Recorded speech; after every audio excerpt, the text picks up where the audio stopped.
નમસ્કાર મિત્રો, મૌર્ય એજ્યુકેશન ચેનલમાં આપનું સ્વાગત છે.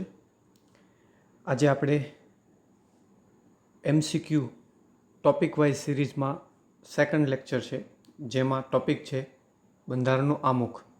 એના ઇમ્પોર્ટન્ટ 25 ક્વેશ્ચન જોવાના છે, જે આગામી પરીક્ષા માટે ખૂબ જ ઉપયોગી થશે. એમાં બધા જ સવાલોનો સમાવેશ કરવામાં આવ્યો છે. ઇઝી છે, મીડિયમ છે અને એડવાન્સ લેવલના પણ સવાલો મૂકવામાં આવેલ છે.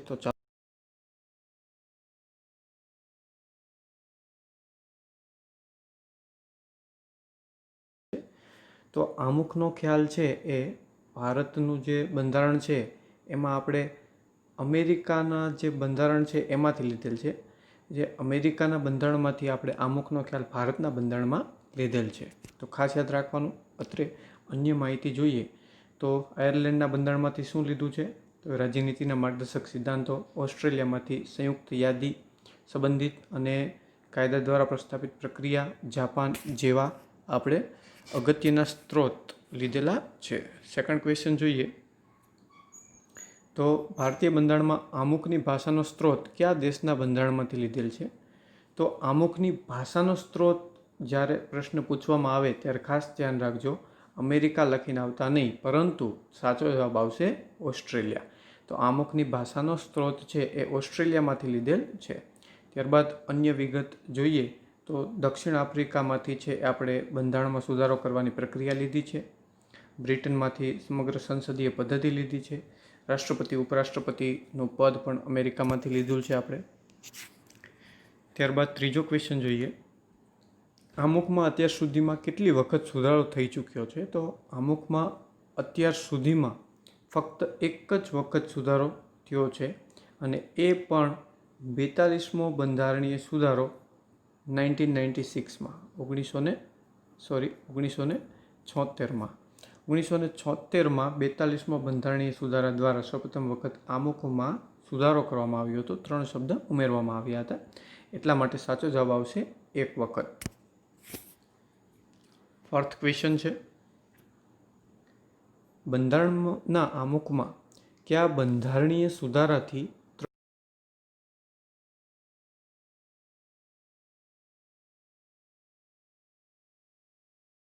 1976ની સાલમાં થયેલો 42મો બંધારણીય સુધારો, જેને આપણે મિની બંધારણ તરીકે પણ ઓળખીએ છીએ, એટલા માટે કારણ કે ખૂબ જ મહત્ત્વના સુધારાઓ આ બંધારણીય સુધારાથી કરવામાં આવ્યા હતા.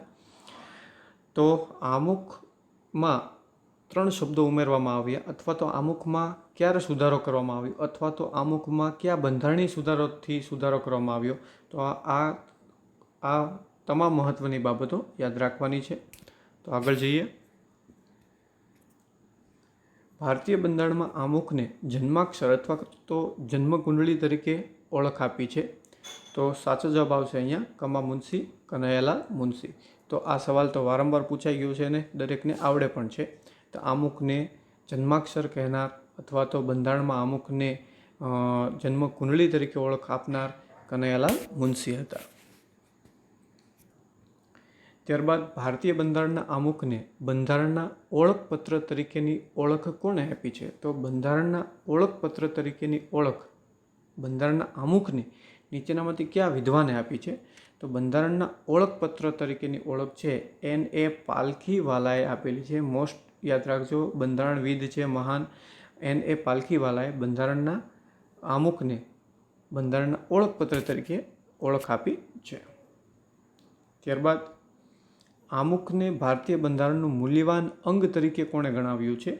તો ભારતીય બંધારણનું જે આમુખ છે એને મૂલ્યવાન અંગ તરીકે છે એ ઠાકુરદાસ ભાર્ગવ નામના બંધારણવિદે ગણાવ્યો છે. તો આ ખાસ યાદ રાખજો. અમુક સંદર્ભે જે મહાન વ્યક્તિઓ છે, બંધારણવિદો છે, એના સ્ટેટમેન્ટ વિધાનો પરીક્ષામાં પૂછાતા હોય છે. ત્યારબાદ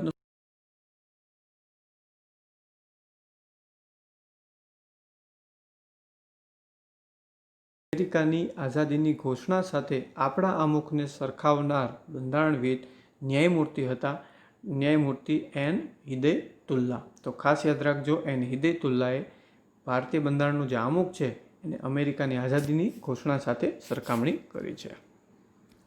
ત્યારબાદ સુપ્રીમ કોર્ટના કયા ચુકાદામાં આમુખ એ બંધારણનું અંગ નથી તેવું કહેવામાં આવ્યું છે?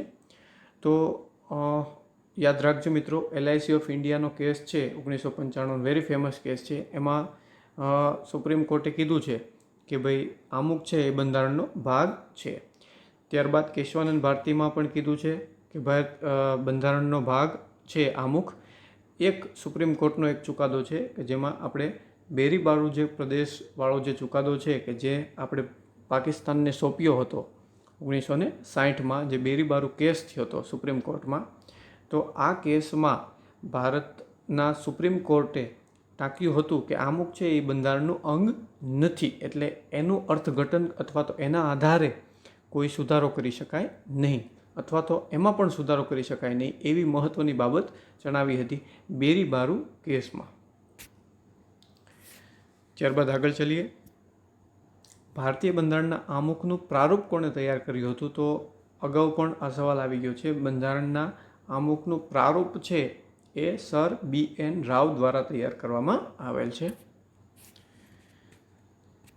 ત્યારબાદ ભારતીય બંધારણમાં આમુખને બંધારણની અગત્યની નોંધ કોણે કહી છે? તો ભારતીય બંધારણનું જે આમુખ છે એ આપણા બંધારણની અગત્યની નોંધ કહી છે. તો કયા મહાનુભાવે કહી છે? Sir Ernst baker. એટલે સાચો જવાબ આવશે સર અર્નેસ્ટ બેકર.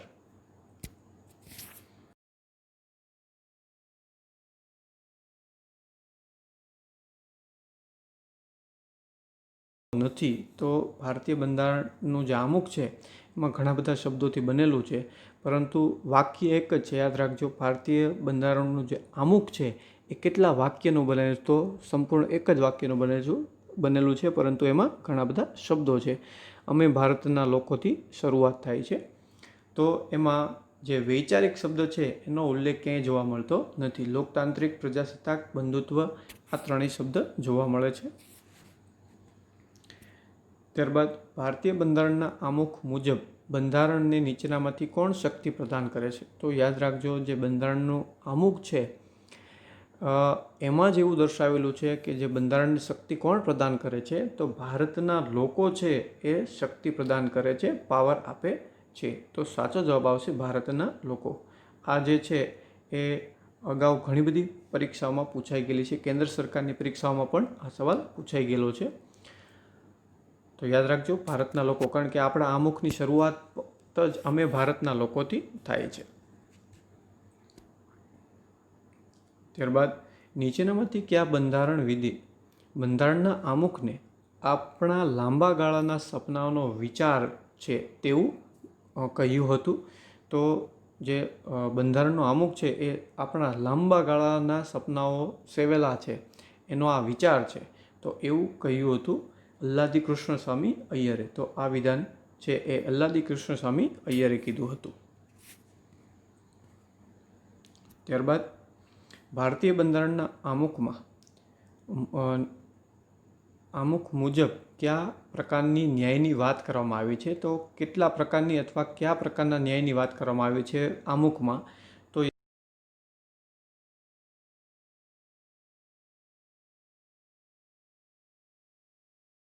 સવાલ GPSCમાં પૂછાઈ ગયેલા છે. તો સામાજિક, આર્થિક અને રાજકીય ન્યાયની વાત કરવામાં આવી છે. તો આ ત્રણેય શબ્દ યાદ રાખવાના છે મિત્રો: સામાજિક, આર્થિક અને રાજકીય ન્યાય. તો ન્યાયની જ્યારે વાત આવે ત્યારે ત્રણ ન્યાય: સામાજિક, આર્થિક અને રાજકીય ન્યાય. ત્યારબાદ ભારતીય બંધારણની પ્રસ્તાવનામાં કયા પ્રકારની સ્વતંત્રતાનો ઉલ્લેખ છે? તો 5 પ્રકારની સ્વતંત્રતાનો ઉલ્લેખ છે. જે પણ યાદ રાખવાનું છે, આંકડો પૂછે કે કેટલી સ્વતંત્રતાઓનો ઉલ્લેખ છે, તો 5 પ્રકારની સ્વતંત્રતાઓનો ઉલ્લેખ છે. અને વિગતવાર પૂછે તો વિચાર, અભિવ્યક્તિ, માન્યતા, ધર્મ અને ઉપાસનાની સ્વતંત્રતા. તો સાચો જવાબ આપણે આવશે C, વિચાર, અભિવ્યક્તિ, માન્યતા, ધર્મ અને ઉપાસના. આ યાદ રાખવાનું છે મિત્રો. ત્યારબાદ ભારતીય બંધારણના આમુખમાં કયા પ્રકારની સમાનતા પ્રાપ્ત થાય તે માટેનો વિચાર રજૂ કરવામાં આવ્યો છે? તો સમાનતા 2 પ્રકારની જોવા મળી છે આમુખમાં. તો એક તો તક અને બીજું દરજ્જો. તક અને દરજ્જાની સમાનતા છે એ આમુખમાં સમાવિષ્ટ કરી છે અથવા તો આમુખમાં દર્શાવી છે. તો યાદ રાખજો. ત્યારબાદ બંધારણના આમુખમાં કઈ એક તારીખનો ઉલ્લેખ જોવા મળે છે? તો આવો જ્યારે સવાલ પૂછે ત્યારે યાદ રાખજો 26 નવેમ્બર આ તારીખનો ઉલ્લેખ છે ભારતીય બંધારણના આમુખમાં જોવા મળે છે. કારણ કે આપણે જે બંધારણ સભાએ બંધારણ અપનાવ્યું 26 નવેમ્બર 1949 એટલા માટે આ તારીખનો ઉલ્લેખ જોવા મળે છે. ત્યારબાદ સુપ્રીમ કોર્ટના કયા ચુકાદાના આધારે આમુખને બંધારણનો ભાગ માનવામાં આવે છે?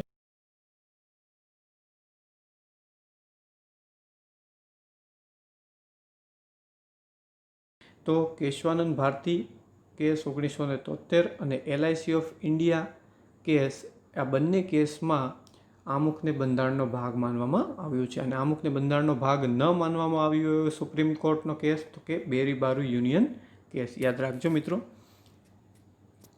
થોડી વિગત આપી દઉં. કેશવાનંદ ભારતી છે એ ખાસ કરીને બેઝિક સ્ટ્રક્ચરનો ખ્યાલ આપ્યો છે અને એવું પણ કીધું છે કે બંધારણના આમુખની સાથે સાથે મૂળભૂત અધિકારો અને સમગ્ર મૂળભૂત અધિકારોમાં પણ સંસદ સુધારો કરી શકે છે, પરંતુ એવા સુધારા નહીં કરી શકે કે જે બંધારણના મૂળભૂત સંરચનાનો સિદ્ધાંતમાં સમાવિષ્ટ હોય.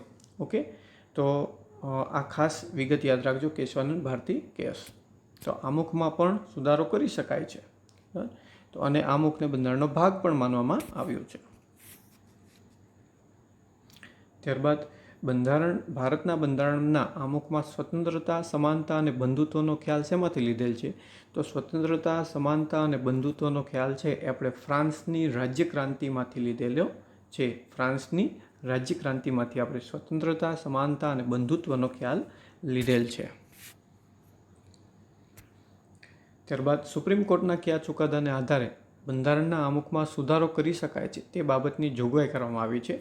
તો અગાઉ પણ કીધું એમ કે કેશવાનંદ ભારતી કેસ છે એના કેસમાં સુપ્રીમ કોર્ટે તાક્યું છે કે આમુખમાં સુધારો કરી શકાય છે. અને અત્યાર સુધી આમુખમાં કેટલી વખત સુધારો થઈ ગયેલ છે?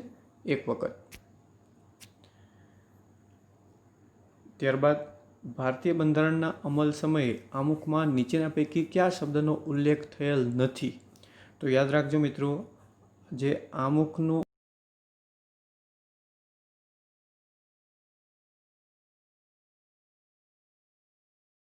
ત્રણેય શબ્દ હતા. બિન સાંપ્રદાયિક શબ્દ છે આપણે પાછળથી ઉમેર્યો છે. ઓકે, 42માં બંધારણીય સુધારા 1976થી.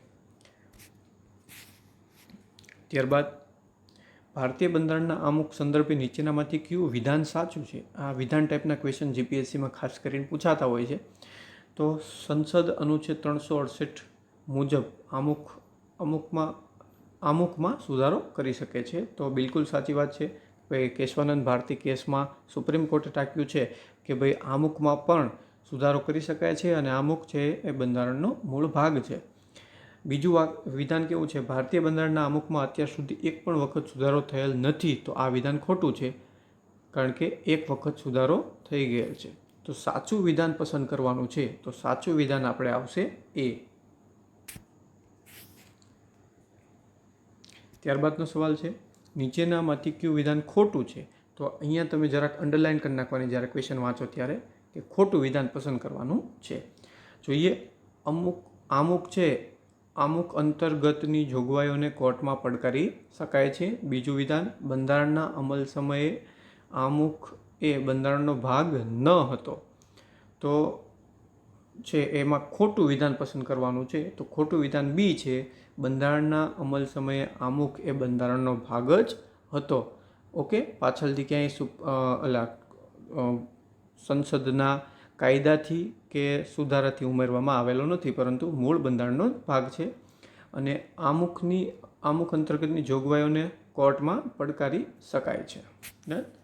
તો આમુખ અંતર્ગતની જોગવાઈઓને કોર્ટમાં પડકારી શકાતી નથી. એટલે